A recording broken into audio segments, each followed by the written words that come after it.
Pregnant सास। जमाना कितना भी बदल जाए, इतना भी नहीं कि बहू घर आए और सास गर्भवती दिख जाए। देखो मीरा, माँ का पूरा ख्याल रखना है, उनसे अब काम नहीं होता है। क्यों, क्या हो गया है? तुम्हारी माँ तो हट्टी कट्टी दिख रही है, पूरी शादी में घोड़ी की तरह नाची है, अब क्यों काम नहीं होता उनसे? वो माँ प्रेग्नेंट है ना, बच्चा होने वाला है। मैं कभी भी भाई बन जाऊंगा इस साल के अंत तक। क्या बोल रहे हो? वो सर पर हाथ रखकर बैठ जाती है। यार पहले क्यों नहीं बताया? कैसा मजाक है ये? झूठ बोल रहे हो ना? हाँ, झूठ बोल रहे हो ना? तभी ससुर की आवाज आती है। बहू पानी गरम कर दे, तेरी सास को दवाई देनी है। समय पर दवाई ना दी तो परेशानी हो जाएगी। और हाँ, जरा काजू पीस कर दूध में मिलाकर ले आना, तेरी सास खुद से तो अपनी संभाल करेगी नहीं। हे भगवान, ये मैं क्या सुन रही हूँ? ये ससुर जी को क्या हो गया है? मैं क्या सोच कर आई थी? हाय रे, मैं तो किसी को मुंह भी नहीं दिखा पाऊंगी। अब ये रोना धोना बाद में करना, पहले गर्म पानी कर दो, माँ को दवाई देनी होगी। और हाँ, रात को माँ के पैरों में तेल लगा देना। बहू को गुस्सा आ जाता है, वो बड़बड़ करती किचन में जाती है जहाँ उसका ससुर खड़ा होता है। एक बड़ी जिम्मेदारी है हम सबके सर ऊपर। इस उम्र में माँ बनना खतरे से खाली नहीं होता। हाँ हाँ पता है, तो क्यों बन गई माँ? अरे खतरे से कम नहीं है तो क्या जरूरत थी लल्ला पैदा करने की? कैसी बात कर रही हो बहू? क्या तुम खुश नहीं कि घर में एक नया मेहमान आएगा, छोटे छोटे पैरों से पूरे घर में घूमेगा? पिताजी ये हाथ जोड़े आपके, आप यहाँ से जाओ, ये शायरी बाद में बताना, अभी मैं पानी गरम करके थर्मस में दे देती हूँ। सारा दिन पिलाते रहो गरम पानी। और हाँ, ये बच्ची की बात बार बार मुझसे कोई नहीं करेगा। बहू का पारा अब चढ़ा ही रहता था। वो काम तो सारा करती, लेकिन किलस किलस कर। मीरा सारे काम से फुर्सत पाकर बैठी होती है कि माँ का फोन आ जाता है। बेटा, बहुत बड़ी जिम्मेदारी है तेरे सर पर, अच्छे से निभाना।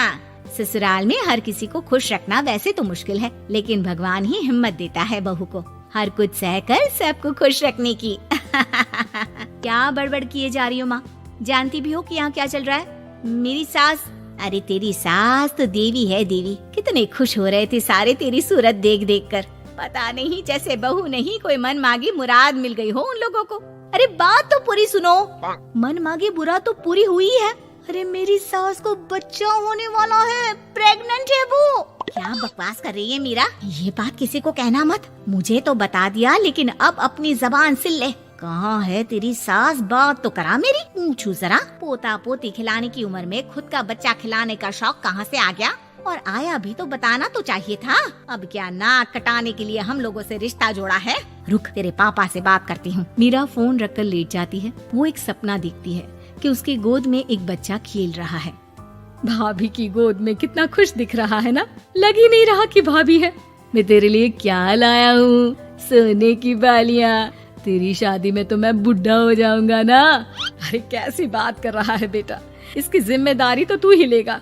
हम लोगों का तो कोई भरोसा नहीं, कब ऊपर वाला उठा ले। बहू को सास को देख देख कर गुस्सा आ रहा था। तभी वहाँ पड़ोसन आ जाती है। अरे बहू, तुझसे तो पूछने से भी डर लगता है कि कब खुशखबरी सुना रही है। अब तो अपनी 1 महीने की ननद की ही जिम्मेदारी संभाल ले, बहुत है। अपने जेवर भी रख देना और पैसे भी जमा करना शुरू कर दे। वो बात आगे बढ़ाती उससे पहले ही बहू जोर से चिल्लाकर उठ जाती है। नहीं नहीं नहीं नहीं, मैं अपने जेवर किसी को नहीं दूंगी। अरे कौन ले रहा है तुम्हारे जेवर? तुम औरतें भी ना सपने में भी जेवर ही संभालती रहती हो। मैंने जो सपना देखा है ना, सुनोगे तो होश उड़ जाएंगे।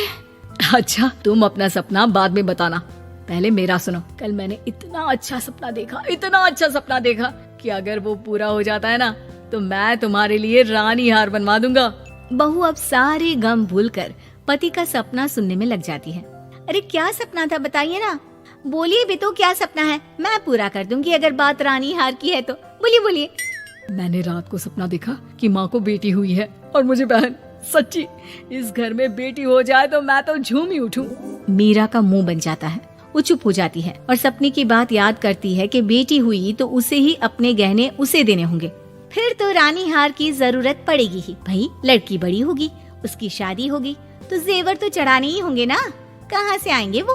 कितनी समझदार हो तुम मीरा। मैंने भी यही सोचकर तुम्हारे लिए रानी हार लेने का सोचा था। अरे फूटी किस्मत मेरी, जो ऐसा परिवार मिला। मेरे पापा की तो मैं अभी क्लास लगाती हूँ, जो सब जानते हुए भी ऐसे परिवार में मेरी शादी कर दी। बहू पिता को फोन लगाने ही वाली होती है कि ससुर की फिर से आवाज आती है। बहू गरम पानी ले आ जल्दी, थर्मस में खत्म हो गया है। बाद में खबर लेती हूँ मैं पापा की, पहले सास को गर्म पानी दिया हूँ। बहू अभी किचन में काम कर ही रही थी कि मीरा के मम्मी पापा आ जाते हैं। वो हाथ में ढेर सारे फल लेकर आते हैं। मीरा के पिता मीरा के ससुर से कहते हैं, लीजिए भाई साहब, ये फल रखिए, बहन जी को खिला दीजिएगा। वैसे कैसी है उनकी तबीयत? बस पता तो है आपको, ऐसे वक्त में जो होता है बस वही सब। मुझे तो सुनकर बहुत गुस्सा आया था, लेकिन चलिए, भाग्य में जो है लिखा उसे कौन टाल सकता है। डॉक्टर को दिखाए? हाँ, बस डॉक्टर आने ही वाला है। अच्छा हुआ आप लोग भी आ गए। उतने में एक सुंदर सी लेडी डॉक्टर आती है। पेशेंट कौन है आप? अरे नहीं जी, मैं तो बहू हूँ इस घर की। मैं तो अभी सोच भी नहीं सकती पोता या पोती के बारे में, अभी तो मेरी सास ही। अरे चुप हो जाना, देख तो ले, डॉक्टर है ये, किसी के भी सामने गुस्सा फोड़ देती है। डॉक्टर कमरे में जाती है और थोड़ी देर बाद बाहर आ जाती है। पीछे से सास भी निकल आती है। हे भगवान, इतना दुख तो किसी को भी ना दे जितना मुझे दिया है। देखिए बहन जी, आप लोगों को तो ये सोचना भी नहीं चाहिए था। वही तो मैं भी कह रही थी कि आप लोगों के लिए तो सोचना भी गुनाह है, लेकिन अब पछताए होत क्या जब चिड़िया चुग गई खेत। डॉक्टर वहाँ से चली जाती है। मैं माँ नहीं बन सकती, मैं प्रेग्नेंट भी नहीं हूँ। ये कैसे?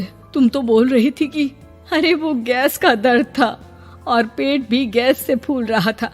डॉक्टर ने चूर्ण दे दिया है, गर्म पानी से फांकना है। मैं अभी लाती हूँ गर्म पानी। अरे मैं तो गीजर ही लगा देती हूँ। हाय रे, खुशी के मारे पागल ना हो जाओ।